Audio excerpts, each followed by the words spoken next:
नेहा सिंह के एगो फैन बा बेचारा काफी परेशान बा, काहे कि वो लाइव में आजकल आवत नहीं थी।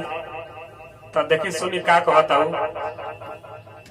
झलक दिखला जा लाइव में आ जा, फिर तू कहता नी काबा काबा काबा। झलक दिखला जा लाइव में आ जा, फिर तू कहता नी काबा काबा काबा।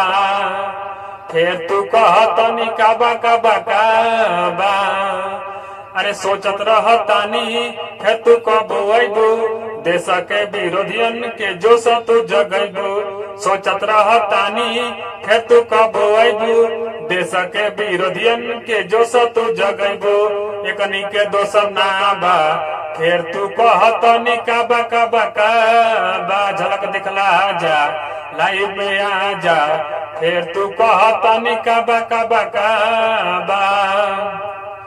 यूपी में आ जा मिठाई खा जा, आ गईले बाबा बाबा बाबा बाबा बाबा।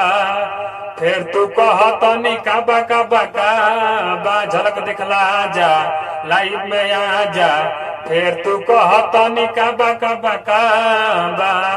झलक दिखला जा लाइव में आ जा, फिर तू कहतनी काबा काबा काबा। फिर तू कहतनी काबा काबा काबा।